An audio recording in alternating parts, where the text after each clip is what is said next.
No soy ni hereje ni cismática. ¡Oh, Virgen María! ¡San Miguel! ¡Santa Catalina! ¡Jesús! Mis voces son verdaderamente de Dios. Todo lo que he hecho lo hice por orden de Dios.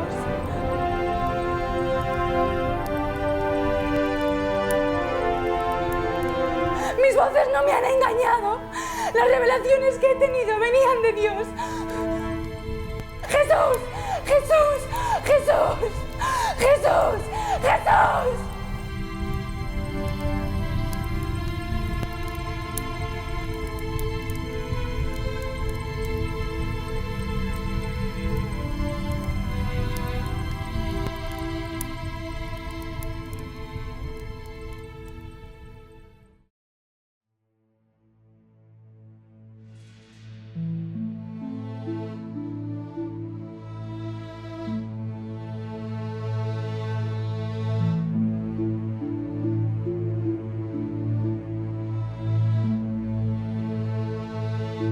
¿Dónde naciste? Nací en la aldea de Domremy, que forma una sola con la de Groix. Mi padre se llamaba Jacques de Arc y mi madre Isabel.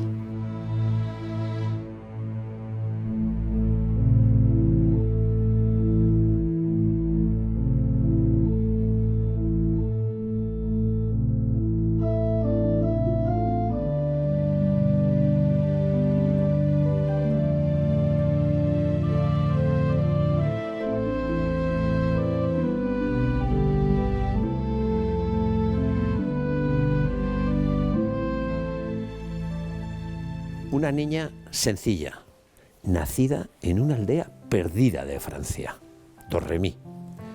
Pues es el personaje más documentado de la Edad Media. ¿Cómo es posible? ¿Cómo fue eso? ¿Qué dice la historia de ella?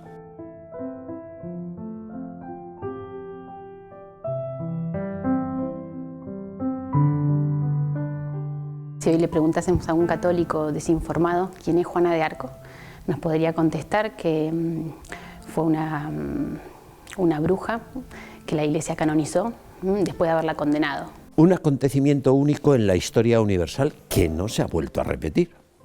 Un adolescente dirigiendo un ejército con una misión terrena, coronar al rey de Francia, pero con una visión sobrenatural. Devolver el reino al verdadero rey y señor, Jesucristo.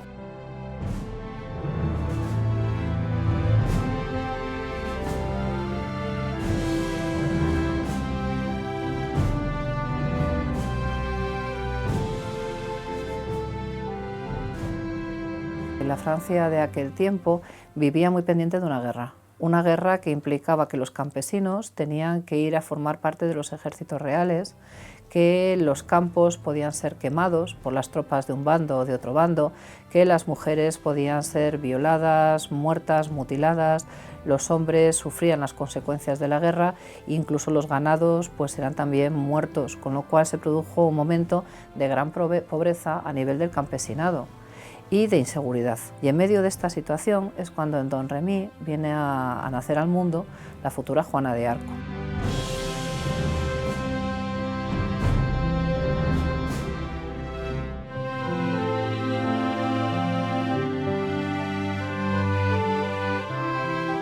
Juana de Arco es una jovencita que nació en 1412 en Domremy, Lorraine, en Francia, en una familia profundamente cristiana, de la cual recibió una verdadera educación cristiana, bastante elevada en el plano de la espiritualidad, que estaba marcada por la espiritualidad de San Bernardino de Siena en torno al nombre de Jesús. Juana era una chica simple, una niña simple, piadosa, temerosa de Dios. Ayunaba, daba limosna, trabajaba con su padre. Es una joven muy pura. Su cura dice que de entre todas sus relaciones nunca conoció a nadie mejor que ella en su pueblo. Ella da mucha importancia a los sacramentos.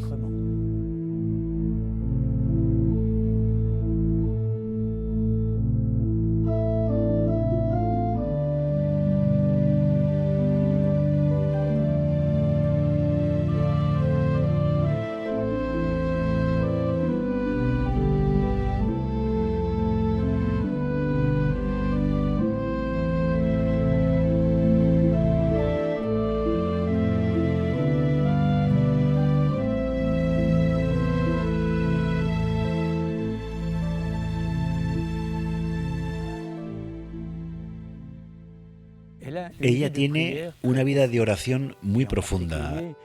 En particular, destacan sus peregrinaciones a Notre Dame de Vermont casi todos los sábados, según los testimonios de la época. O incluso entre semana, cuando sus padres creían que estaba con el arado o en otros lugares, pues va allí simplemente porque en aquel tiempo había misa 3 veces por semana.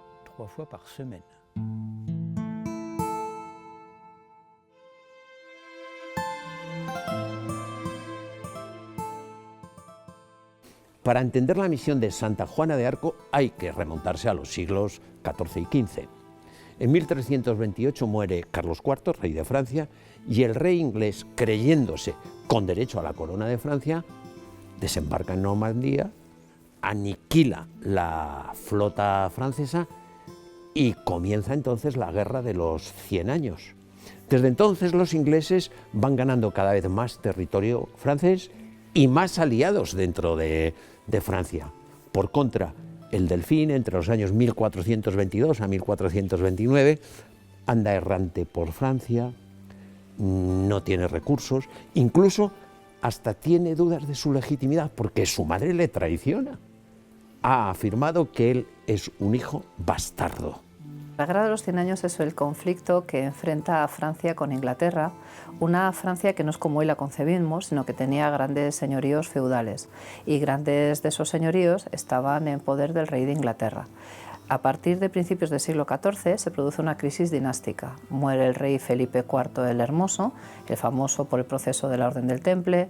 A continuación, su hijo no deja más descendencia que una mujer, su otro hijo deja solo descendencia de mujer, su tercer hijo deja descendencia de mujer y ya no quedaban más hijos de Felipe IV. En ese momento, en Francia se plantea un problema: ¿quién ha de ser el rey? En Inglaterra, a través de la madre del monarca, que era Isabel de Francia, hermana del último rey muerto, deciden alzarse en armas y reivindicar la corona de Francia. Esto ocurre pues, a mediados del siglo XIV realmente, y a partir de este momento la guerra se inicia entre los dos territorios y durará hasta 1453. Todo parecía indicar que la fille aînée de l'Église, la hija primogénita de la Iglesia, iba a perderse en beneficio de la corona inglesa.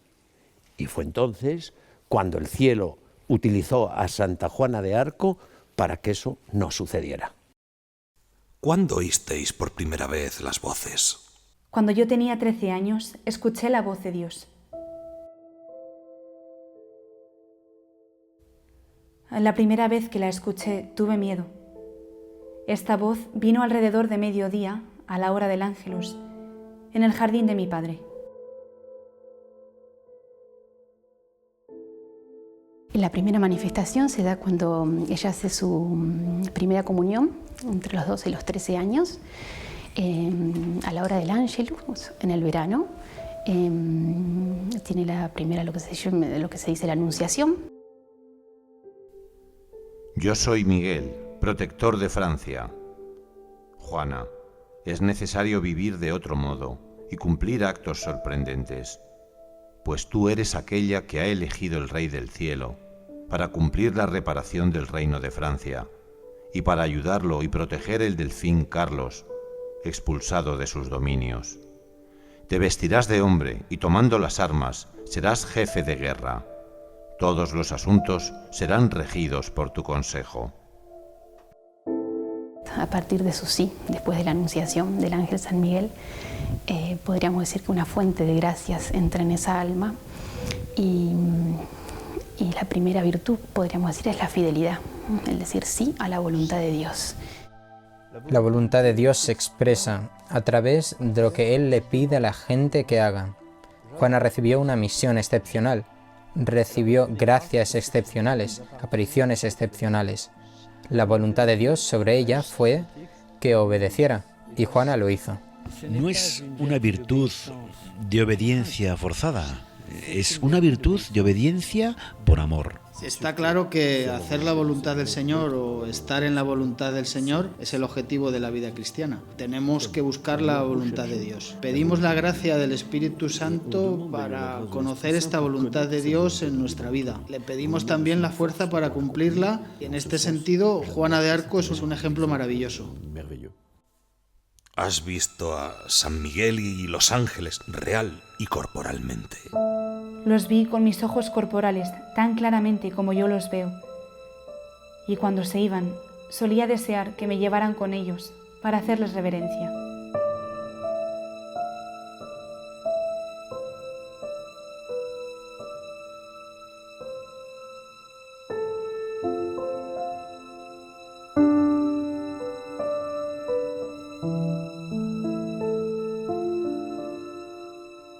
Son voces que van a empezar a intensificarse, primero esporádicamente, después más intensamente y en cuanto al mensaje también, y que van a ser su consejo permanente. Y la van a ir preparando, primero hablándole de la situación de Francia, del triste estado en que estaba Francia. Ella era una niña que nunca había salido de su aldea, así que no podemos imaginar lo que implicó eso. Y en las distintas etapas, de acuerdo a la misión que ella tenga, en la guerra van a ser las mejores estrategas y las consejeras de guerra, en una especie de servicio militar express rápido. En el juicio van a ser sus mejores abogadas, las mejores defensoras, tanto que en un momento le van a decir a Juana si ella quiere elegir un consejero entre los mismos jueces que la están, entre los mismos enemigos que le están juzgando, y ella dice no, prefiero quedarme con mi consejo para no apartarme del consejo divino. Me dijo que Santa Catalina y Santa Margarita vendrían a visitarme y debía seguir su consejo, porque fueron nombradas para guiarme y aconsejarme lo que tenía que hacer, y que debía creer lo que me dijeran, porque estaba a la orden de Dios. No se puede entender la epopeya juanista desvinculándola de Dios y en particular de sus apariciones. Las apariciones hoy en día molestan, pero lo que hay que ver es que es bastante extraordinario, porque las apariciones vienen con regularidad, incluso en la cárcel, incluso en su último día. Y un hecho más extraordinario es que cuando Juana las necesita, las llama y, como ella dice, vienen. Y el último día van a desaparecer. Cuando Juana ya está en la hoguera, es la única vez que las voces van a callar. Y van a callar para que ella se configure, al igual que nuestro Señor en la cruz, con el abandono total del Padre.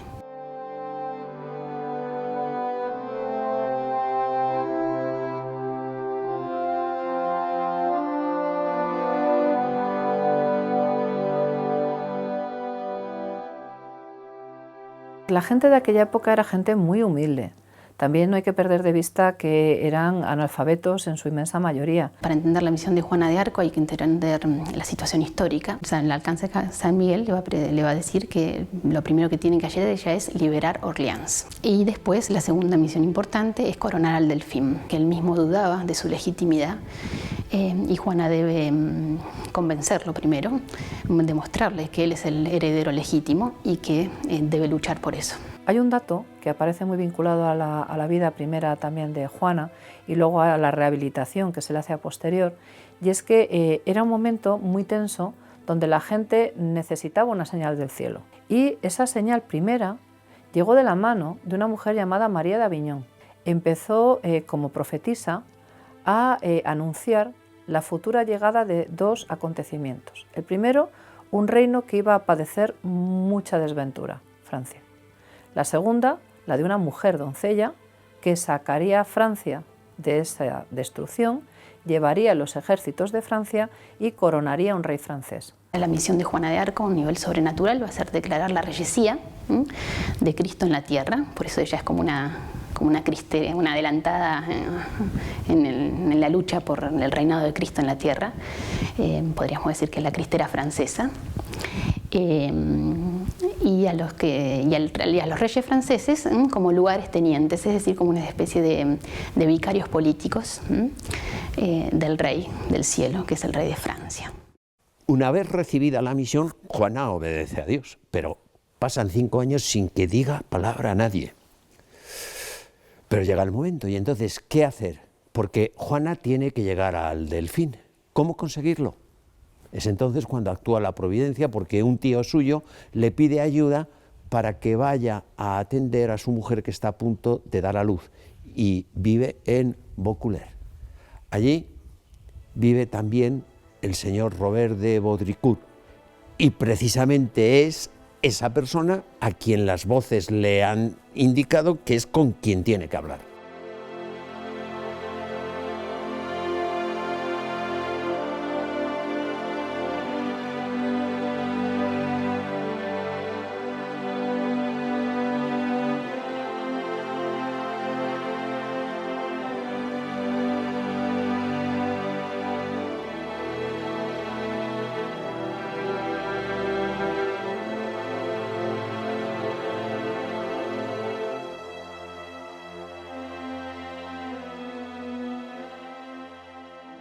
En la cripta de la iglesia de Vaucouleurs hay una imagen de la Virgen donde Santa Juana reza y encomienda a ella, a la Madre, su misión, con la confianza de que va a ser escuchada.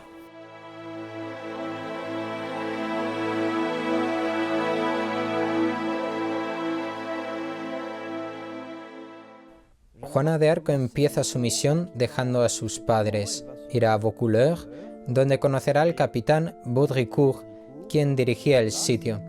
Él tendrá que dejarse convencer. Juana hará una profecía con respecto a la batalla de Rouvray, la batalla de Argonne. Ella anuncia la derrota francesa, lo que incita al capitán a confiar en ella y a dejarla partir con una pequeña escolta.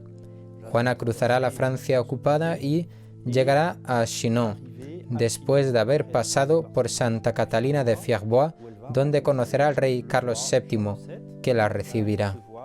Cuando llegaron a Chinon tuvo que esperar 2 días hasta que el Delfín le concedió una entrevista, y una vez allí le puso a prueba, escondiéndose el Delfín entre la multitud. Y Juana, que nunca había visto al Delfín, le reconoció y le dijo: en nombre de Dios, noble príncipe, sois vos y ninguna otra persona. Juana es una antisistema del siglo XV realmente, pero precisamente por eso causó tanto impacto, porque cuando se presenta ante el Delfín, el futuro rey Carlos VII, se encierra con él, que a mí es un momento que me impresiona mucho, porque realmente el rey es un rey bastante temeroso, no temeroso de Dios, temeroso, cobarde. Y cuando se junta con Juana a solas y Juana le dice algo que solo él sabe y que guardan en el corazón los dos, y sale de esa sala y a una campesina, mujer, le concede el mando de un ejército, es maravillosa obra de Dios lo que pasó dentro de esa habitación. Realmente ese es el antes y el después, ¿no? El rey consultará a su director espiritual, quien será muy reservado con el tema. Después de algún tiempo, la enviará a Poitiers para que sea examinada por una comisión de teólogos que estudiarán la veracidad de sus palabras. Juana anunciará a dicha comisión la liberación de Orleans, como signo que probará su misión. En nombre de Dios, los soldados batallarán, y Dios dará la victoria. No he venido a Poitiers para dar señales, pero llevadme a Orleans y os mostraré las señales por las que he sido enviada.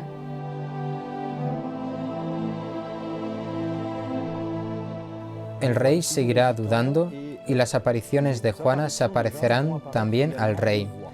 El rey verá a San Miguel, a Santa Catalina, a Santa Margarita y a los ángeles en una escena llamada El Gran Signo, y entonces acabará convencido. Los ángeles le dirán de nuevo cuál es su función de rey, que es conducir a su pueblo hacia la salvación, y le volverán a coronar. El anuncio de la corona que recibirá en Reims. El rey confiará un ejército a Juana que se dirigirá hacia Orleans. ¿Por qué Dios te ha elegido a ti y no a otra para liberar Orleans? Dios quiso realizar esta obra mediante una humilde y pobre joven. ¿Qué le pides a tus voces como recompensa? Solo una cosa, la salvación de mi alma. Cuanto el que ella se ofreciera para levantar el sitio de Orleans militarmente no tenía ningún sentido, ni ninguna posibilidad. Juana va a aparecer en ese Kairos, en ese momento justo a la hora señalada. La situación es totalmente desesperada, la ciudad está rodeada, asediada, y todos los intentos por liberarla han fracasado. Acaudilla el ejército que llega a Orleans. Orleans es una de las plazas fuertes de Francia. Orleans tenía un asedio de muchísimo tiempo y cero interés por parte de la corona francesa en recuperarlo. Realmente eran escaramuzas. Si hubieran puesto interés lo hubieran recuperado, no lo había. Cuando llega Juana, pone todo el mundo militar patas arriba. No tiene experiencia militar, cero. Pero de repente un día se levanta y dice, coged esa torre de asalto y colocarla al revés. Con esa torre rompe el puente y permite el paso de las tropas francesas. Y pasa de ser una pobre estúpida a ser un genio militar. Simplemente siguiendo una intuición que no es tal, sino que realmente es hacer práctico lo que Dios le está diciendo, es decir, seguir lo que le está indicando. El 29 de abril de 1429, Juana llega a Orleans escoltada por un ejército de 10.000 soldados. Los comandantes dan órdenes contrarias a la de Juana, poniendo en peligro su misión, y por eso Juana les reprende a los comandantes. Y a continuación hace dos milagros. Primero, invierte el sentido del viento y hace subir el nivel de las aguas para que puedan llegar a la orilla. A partir de ese momento, muchos creyeron en ella y creció la esperanza en Santa Juana de Arco.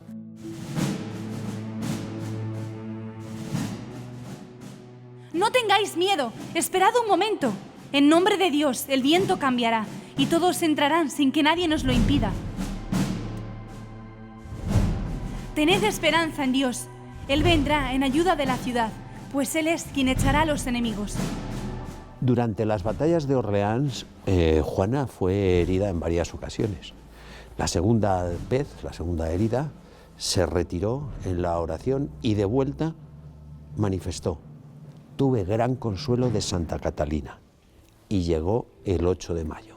Era domingo, San Miguel Arcángel, una de las voces, la voz principal que se le aparecía y le hablaba a Santa Juana de Arco. Ese día las tropas inglesas levantaron el asedio, de tal manera que no hubo el baño de sangre que se temía y que temía Juana de Arco, que se produciría para acabar de derrotar a los ingleses. Juana de Arco inventa la preparación de la artillería antes de los conflictos, lo que será una novedad en el arte de la guerra y durará hasta el principio del siglo XX. En 8 días, Orleans estará liberada.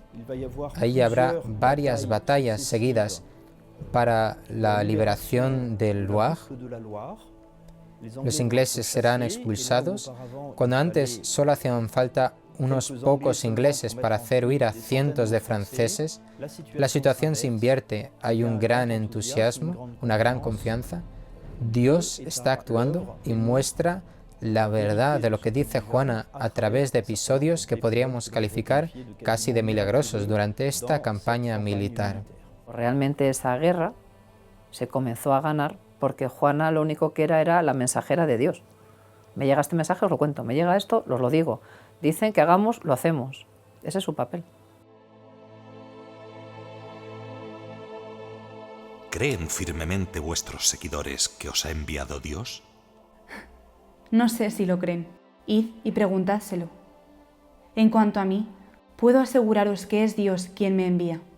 Cada vez que hay una iglesia, ella entra, reza y también pide a sus soldados que estén en estado de gracia antes del combate.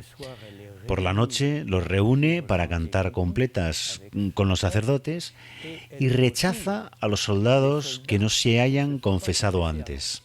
Los soldados siguen a Juana de Arco con una gran confianza. Lo vemos desde la batalla de Orleans y también en las otras batallas. Una confianza que está fundada en Dios, porque Juana pondrá a Dios en el centro, en particular haciendo que se confiesen sus soldados, pidiéndoles que mantengan una actitud cristiana en la batalla. No se gana la batalla portándose mal, no se combate el domingo. Hay que comportarse bien. En esto, Juana aporta algo nuevo que no existía en los otros capitanes. Podemos decir que los soldados confiaban en sus capitanes normalmente, pero aquí ocurre algo más grande y nuevo. Es esta virtud de fuerza que le permite, en medio de los soldados, seguir siendo virgen, seguir manteniéndose perfectamente fuerte en su compromiso. Nunca utilizó su arma, solo tenía su estandarte, con la que motivaba a las tropas y en la que estaba escrito el nombre de Jesús y el de María.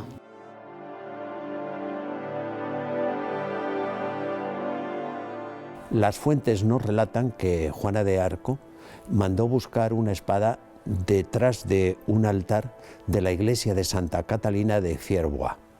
Se cree que esta espada fue la que había usado Carlos Martel en la batalla de Poitiers en el año 732, cuando venció a los musulmanes cuando estos pretendían acabar con la cristiandad.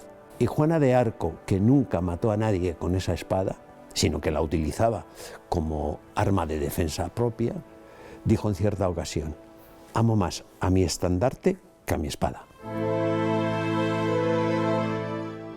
¿En qué basabas la esperanza de la victoria? ¿En ti o en tu estandarte?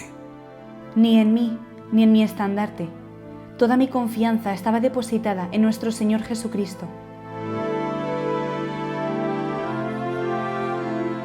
En ese estandarte en el cual ella declara que lo ama mucho, lo ama 40 veces más a su estandarte que su espada, estaba resumida toda su misión.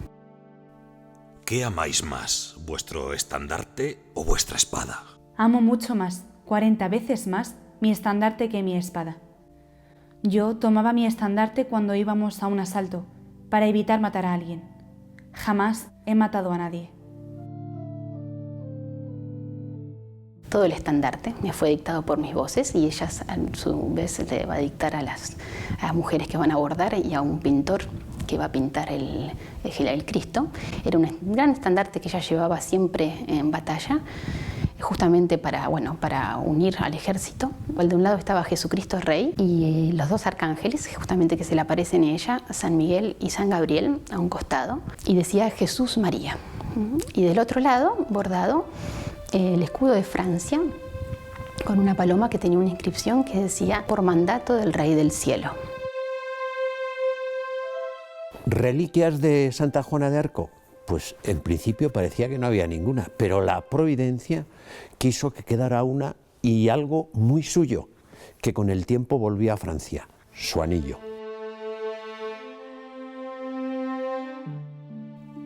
¿Tenéis anillos?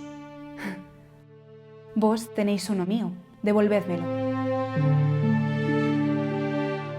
Era el corazón del proceso. ¿Por qué? Porque el obispo Cochón y los inquisidores acusaban a Juana de brujería.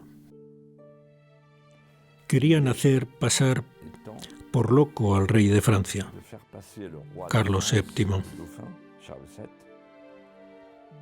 Un loco es alguien que se alía con la bruja. Para quitar al delfín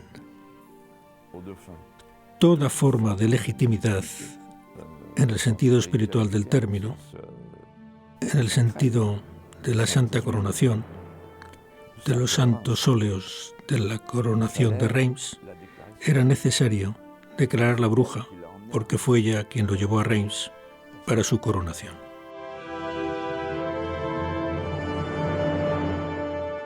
Para Juana, el anillo revestía una triple importancia.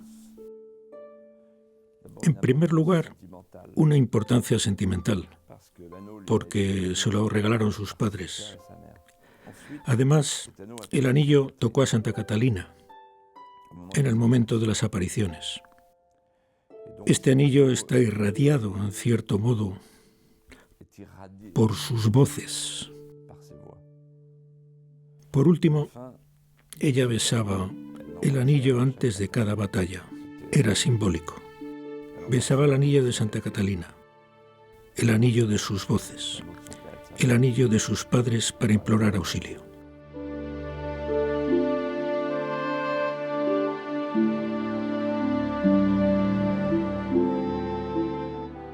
El Puy de Fou tuvo la idea de adquirir el anillo después de haber recibido una llamada de mi amigo Jacques Tremolet de Villers, que es un gran especialista de Juana de Arco, y que se enteró de que Tim Line Auction, una gran casa de subastas británica, iba a poner en venta el anillo 3 días después. Una venta mundial. Organizamos la recepción del anillo con gran pompa en el patio del castillo de Puy de Fou, en presencia del primer batallón de Francia, Saint-Cyr. Fue una ceremonia muy bonita. El anillo estaba dentro de un relicario. Todo el mundo venía a inclinarse ante él.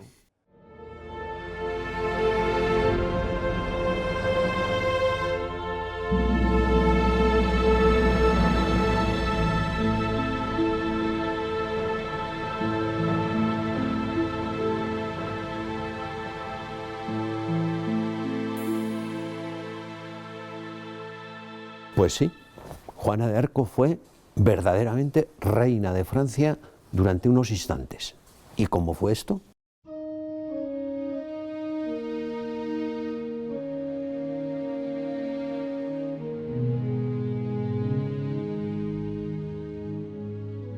En la abadía de Saint-Benoît-sur-Loire, y debidamente documentada con notarios reales, tiene lugar la llamada como triple donación.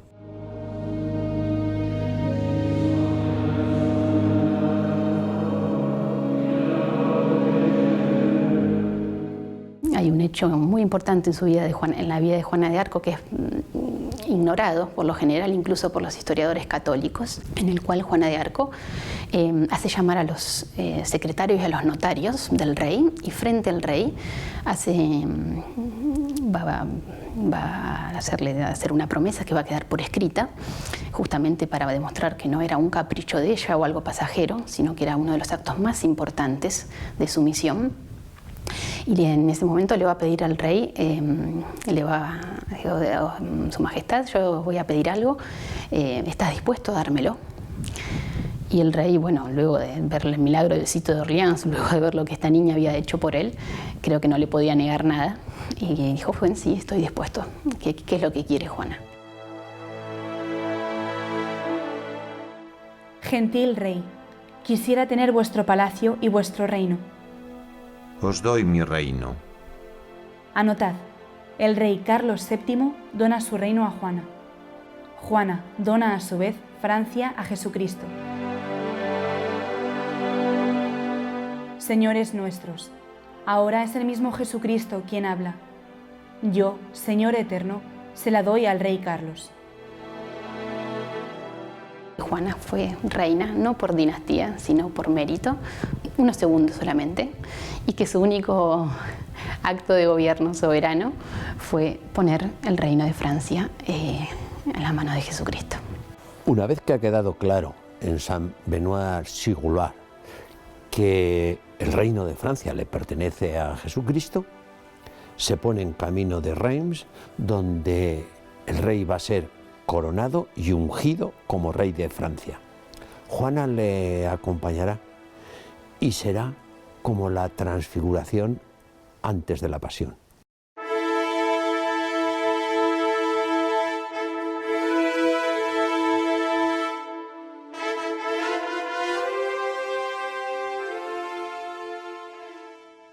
En julio, hacia el 27 de junio, Juana convencerá al rey de ser consagrado en Reims y empezará entonces lo que llamamos la campaña de la coronación. En 15 días, atravesará un gran territorio enemigo, conquistará todas las ciudades y liberará la ciudad de Reims. La monarquía francesa está ligada a una elección divina. Esta nació con Clodoveo en el siglo V. Es muy importante porque el bautismo de Clodoveo, en un periodo en el que Europa se estaba construyendo, la Galia no estaba todavía unida. Estaba en lucha contra los bárbaros que se convirtieron en arrianos. El arrianismo, que es una herejía muy fuerte que destruía la Iglesia y destruía la fe en Europa, y sobre todo en Galia. Clodoveo fue elegido por Dios. Estuvo en contacto con grandes santos como Santa Genoveva, patrona de París, como San Remigio, obispo de Reims, que hizo mucho para que se acercase a la fe católica. Él, que era un pagano. El bautismo de Clodoveo y su consagración como rey de Francia son el origen de una alianza particular de Dios con nuestra nación. Todos los reyes fueron consagrados reyes en la Catedral de Reims siguiendo ese rito, ¿no? Y lo eran como lugartenientes, insisto, de Jesucristo, que era el auténtico rey de Francia. Después de la coronación, el rey dejara de confiar en Juana bastante rápidamente. Igual que antes confiaba en Dios y en Juana, que le guiaban en su ruta, el rey deja de escucharla y entra en una perspectiva de tregua. El rey firmará numerosas treguas con los anglo-burguiñones y tendrá lugar un tiempo de inactividad. Juana, por su lado, explicó al rey que su reino podía ser liberado en menos de 3 años, pero el rey dejó de hacerle caso. Igual que nuestro Señor, Juana va a ser traicionada por los suyos. Y Juana anuncia esta traición a sus compañeros más cercanos el 23 de mayo de 1430. Mis hijos y queridos amigos, quiero deciros que se me ha vendido y traicionado, y que pronto seré entregada a la muerte. Por eso os suplico que oréis a Dios por mí, pues yo no podré nunca más servir al rey ni al reino de Francia.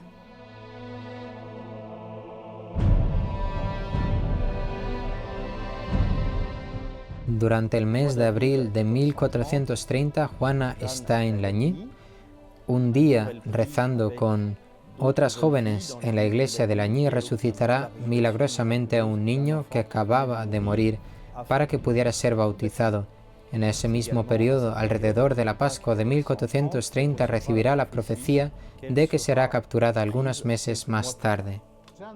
Juana había sido avisada por sus voces en Melun, durante una batalla en las fosas de Melun, de que la iban a detener.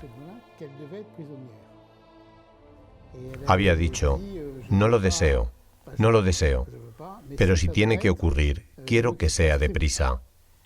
Y finalmente no supo cuándo tenía que ser, pero sí que tenía que ser prisionera.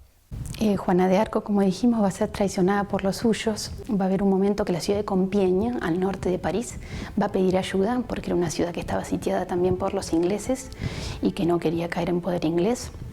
Y cuando ella sale a defender la ciudad, enseguida alguien grita retirada, sin que ella lo haya ordenado. Entonces toda su tropa se va a volver rápidamente por el puente, que era la única entrada a la ciudad, y antes que ella entre, ese puente se va a levantar y se van a cerrar las puertas. Y ella va a quedar sola con su hermano y 2 o 3 pajes más que le seguían, tomada prisionera por los borgoñones, que eran los franceses que estaban aliados a los ingleses. Es decir, que Juana va a ser traicionada por los suyos y prontamente vendida, porque los borgoñones van a venderla a los ingleses no por el precio de un esclavo, sino por la suma más grande que se podía dar en ese momento, que eran 10.000 escudos de oro. Y ahí va a empezar su calvario. Juana hará recordar a los clérigos, mediante una frase conocida, que Dios es el primero en ser servido. Ese era el mensaje para la Iglesia. El mensaje a los clérigos que Juana dará es que Dios debe ser el primero en todo y que el poder espiritual tiene que quedarse en su sitio sin ser sometido al poder temporal. Si hay un proceso injusto en la historia, o uno de los procesos más injustos, es el que se hace a la doncella de Orleans. Juana de Arco llegó a tener tanta fama y ser tan seguida y respetada por el pueblo que se convirtió en un potencial enemigo de todos. Y entonces aquí es cuando, por un lado, va el pueblo, que encuentra esa esperanza, que es sencillo, y recibe a Juana como la mensajera de Dios, y le da las gracias al Altísimo, y es todo maravilloso, tenemos esperanza. Y por otro lado van los gobernantes, que ven a una niña campesina, elegida por Dios, pero que acaudilla ejércitos. Y la lectura de los poderosos es: esta niña es peligrosa. El rey de Francia informa de por qué lugares va a ir Juana y llega a no darle el ejército que Juana le pide, sino uno infinitamente inferior, a sabiendas que eso va a provocar su posible captura por las tropas enemigas.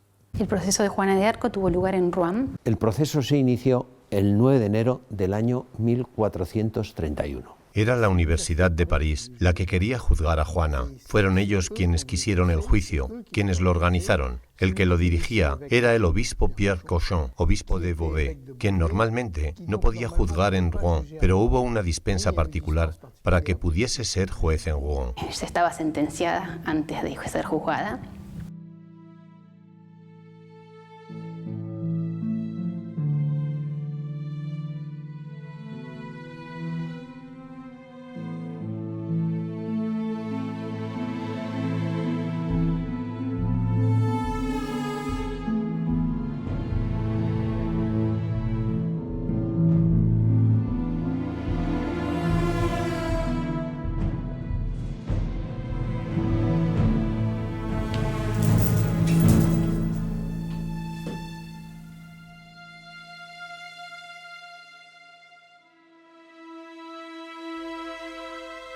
¿Juráis decir la verdad sobre lo que se os preguntará en lo referente a materia de fe y que vos conocéis?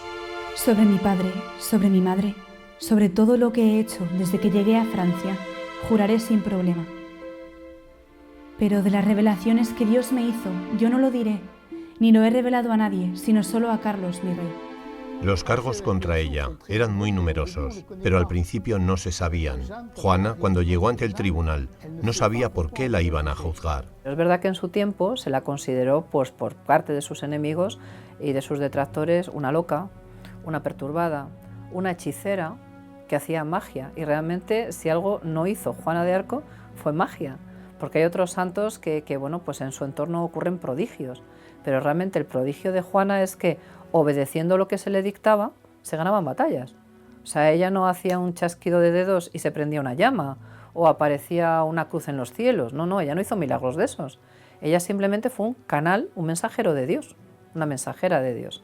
Otra de las cosas, por ejemplo, que se le achacaban era cómo se atrevía a ir vestida de hombre. Si tú llevas cabellos largos y vistes una armadura, los cabellos con una cota de mallas acabas arrancándote el pelo, razón por la cual todos los caballeros llevaban una cofia. Y encima de la cofia llevaban las prendas de metal. Una mujer no debía de llevar un cabello largo, sino un cabello corto, es decir, vestirse y peinarse como un hombre. Y si acaudillas ejércitos y vas con un vestidito, pues nadie te va a respetar, seamos sinceros.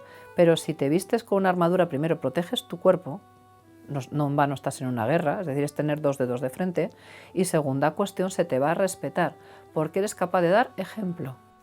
¿Sabéis si estáis en gracia de Dios? Si no lo estoy, que Dios me ponga, y si lo estoy, que Dios así me guarde.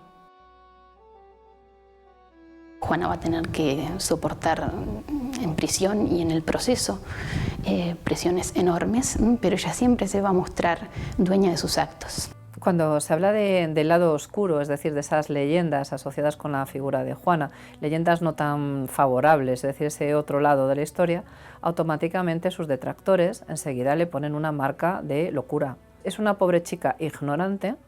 Dios no se puede manifestar ante alguien tan ignorante. No puedo encontrar una frase más clasista, más despiadada. O sea, perdona, ¿quiénes somos nosotros para decidir por Dios?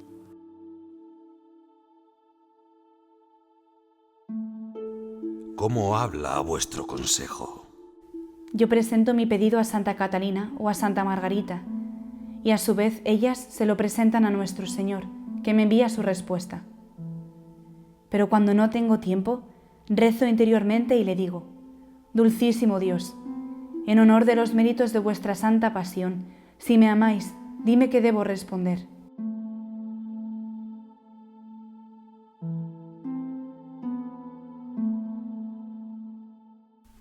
En algún momento, el obispo Cauchon, presidente del tribunal, le dijo: le voy a dar como asistencia a un clérigo que le va a ayudar, le va a defender.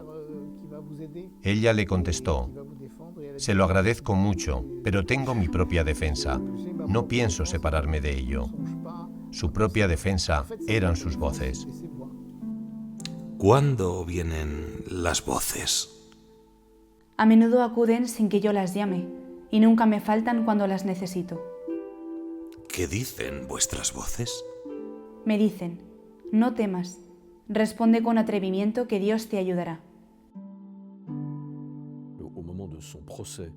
Durante su proceso, ella, que no es una persona culta, que tan solo ha aprendido a afirmar, leer y escribir durante el tiempo de su cautiverio, pues bien, Juana de Arco tiene respuestas de una lucidez ante sus jueces, que son teólogos, obispos y con un sentido sobrenatural de la fe.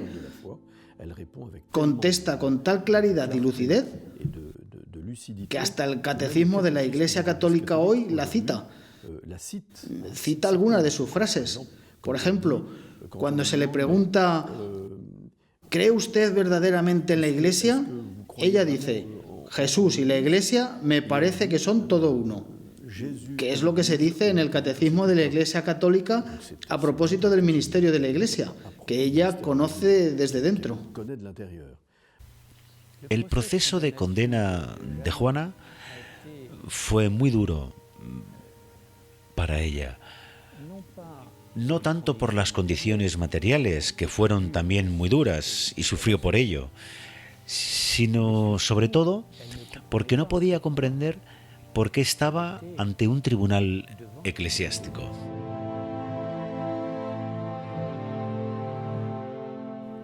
¿Qué os han dicho vuestras voces sobre lo que os va a ocurrir?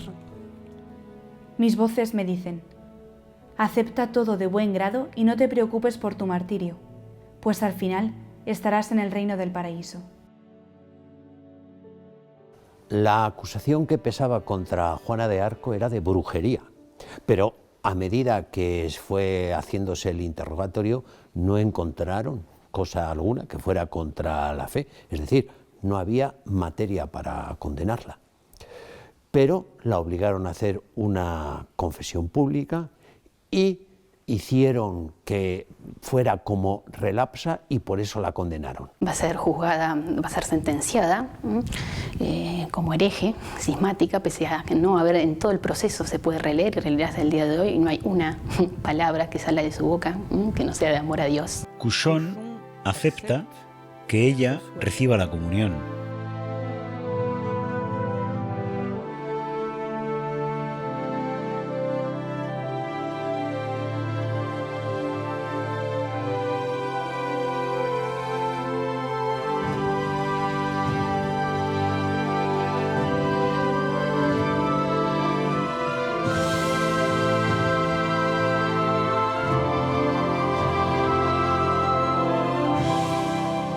Al final del proceso de condena, Juana fue condenada como relapsa, es decir, como si hubiese recaído en sus errores. Hicieron creer que había abjurado e hicieron creer que había recaído en sus errores. Ella aceptó su muerte y aceptó su sacrificio. Maite Pierre, ¿dónde estaré esta tarde? ¿No tenéis acaso esperanza en Dios? Sí. Dios mediante, estaré en el paraíso. Juana llega el 30 de mayo, esa mañana, a la plaza del viejo mercado de Rouen, atada, de pies y manos, encadenada, con una túnica. La plaza del viejo mercado estaba llena de gente, se habla de 6.000, 7.000 personas y 800 soldados que tenían miedo que ella escape justamente por los poderes que había demostrado. Juana llega en silencio, rezando. Todo el mundo lloraba por el camino. Hasta el obispo Cushon lloraba. Todo el mundo lloró. Ella estaba en una postura de mártir completa. Se encomendaba a Dios. Pedía perdón a todo el mundo, incluidos los ingleses, los jueces, todos a los que ella había podido hacer daño. Juana pidió en el momento, ya arriba de la hoguera, una cruz. Y paradójicamente nadie tenía una cruz para darle.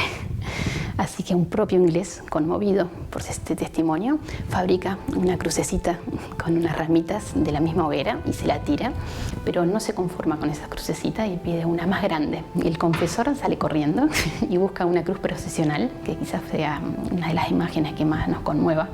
Juana besando esa cruz procesional. Os suplico que me traigáis de la iglesia más cercana a una cruz, para tenerla elevada delante de mí hasta que muera, a fin de que la cruz de donde Dios pendió esté continuamente delante de mis ojos. Juana subirá a la hoguera, la atarán y sufrirá el martirio de ser quemada viva. Sus últimas palabras serán: Jesús, María, mirando una cruz que pusieron delante de sus ojos. Es la encarnación de la santidad, de la aceptación del martirio. Vive sus últimos momentos en unión con Dios, renovará, volverá a decir que Dios nunca la engañó, ni tampoco sus voces, hasta el último instante.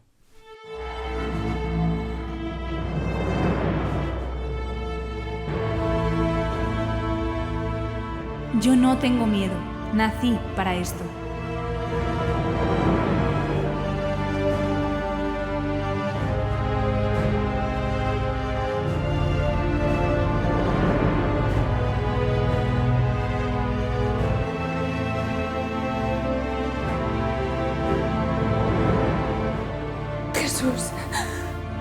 Jesús. No soy hereje ni cismática. ¡Oh Virgen María! ¡San Miguel! ¡Santa Catalina! ¡Jesús! Mis voces son verdaderamente de Dios. Todo lo que he hecho lo hice por orden de Dios. Mis voces no me han engañado. Las revelaciones que he tenido venían de Dios. ¡Jesús!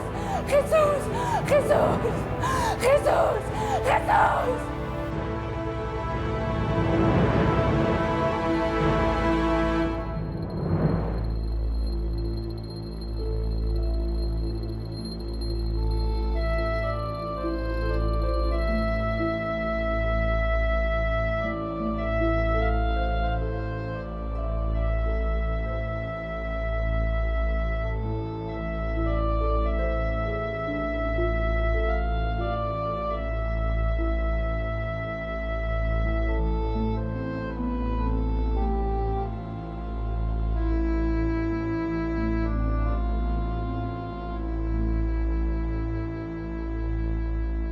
Cuando Juan fue quemada en la hoguera en Rouen en 1431, sus jueces, diría mejor sus verdugos, quisieron que no quedara nada de ella. Se quemó. Hay una anécdota que todos los historiadores cuentan. El verdugo, con una pala, se dio la vuelta con espanto porque vio el corazón de Juana medio calcinado. Dijo: «Está el corazón», y los obispos contestaron: «Métalo en una bolsa». La bolsa, desde la tarde, durante las vísperas, fue arrejado sobre la corriente del Sena.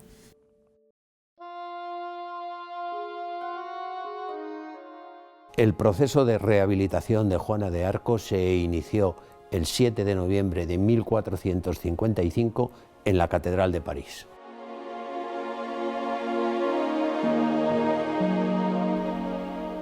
Carlos VII reconquistó Rouen. Fue la última ciudad que reconquistó. Cuando reconquistó Rouen, ordenó que le trajeran los libros del juicio y preguntó a los juristas qué se podía hacer. Los legistas le dijeron: «Hay una gran cantidad de irregularidades en este juicio. Transcurrió de manera muy contraria a la ley». En definitiva, anuló el juicio de Rouen diciendo que era contrario al derecho, a la ley, etc. Se consideró como si nunca hubiese existido y ahí quedó todo. Después tuvo lugar el proceso de beatificación y canonización.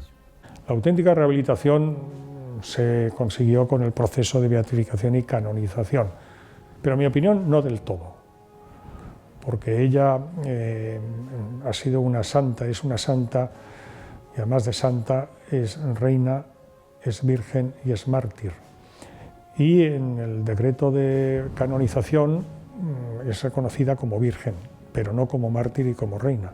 Y en función de la triple donación, ella, aunque por unos breves instantes fue auténticamente depositaria de la corona de Francia, por lo tanto reina, y desde luego creo que teniendo en cuenta pues, los fundamentos canónicos para reconocer un martirio por odio a la fe, no cabe la menor duda de que Santa Juana de Arco todavía no ha sido reconocida como mártir por parte de la Iglesia, pero en fin, la providencia tiene sus tiempos. Si se esperó por parte de la providencia 500 años para canonizarla, pues Dios sabe más y su providencia, por lo tanto, en el momento oportuno proveerá. El obispo de Orleans, Monseñor Dupanloup, le pide al Papa iniciar el proceso junto con todos los obispos de todas las ciudades donde Juana había pasado, hacen un petitorio, y se abre la causa en 1869, un momento muy difícil para la Iglesia por la lucha por los estados pontificios, el pleno Concilio Vaticano I, así que su causa queda media parada, pero se inicia la causa. Y quien va a tener el honor de llevar la causa, sobre todo de beatificación y canonización, es el otro obispo de Orleans, que se llama Monseñor Touchet, que tiene muchísimas dificultades, pero es el gran héroe de la causa de Juana de Arco, al cual entregó toda su vida y lo tomó como algo personal.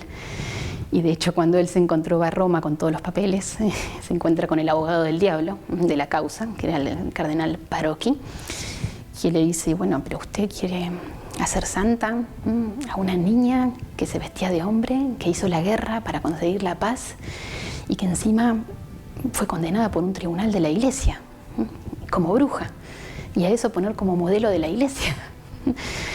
Mire, lo va a tener que demostrar, porque una monjita, una buena madre de familia, eso sí, anda por sí solo y se puede canonizar rápido. Pero esta niña creo que va a tener muchas dificultades y nosotros le creemos, pero lo va a tener que demostrar.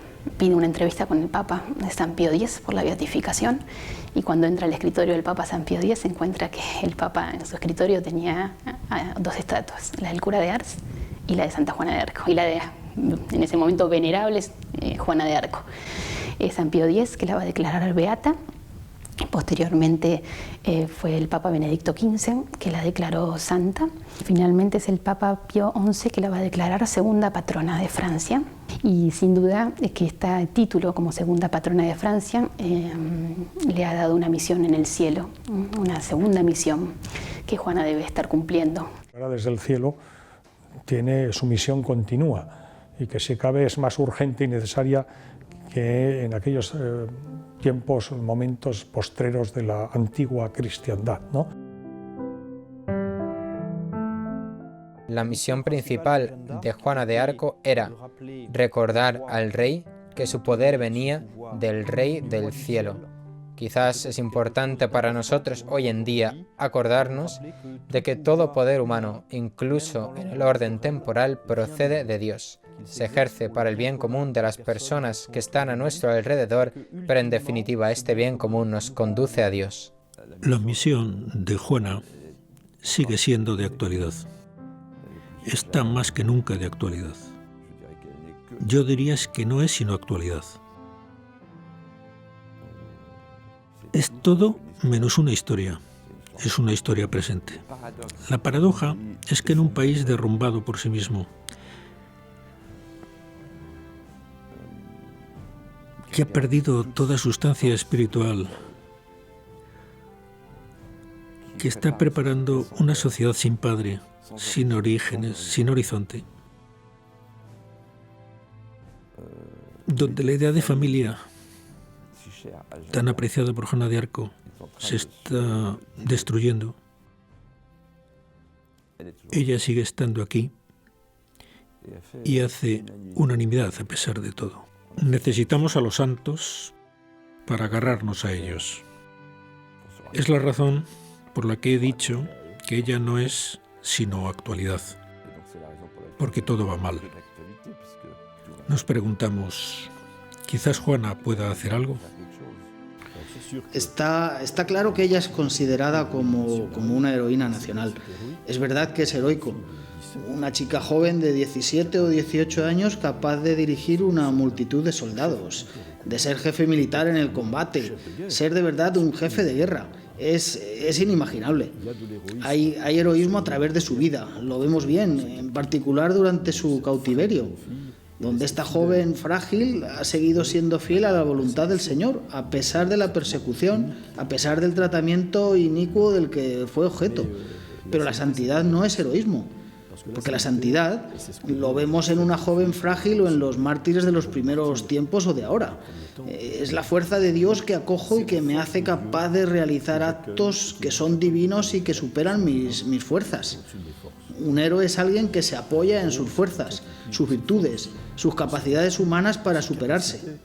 En cambio, un santo es alguien que acoge la gracia de Dios.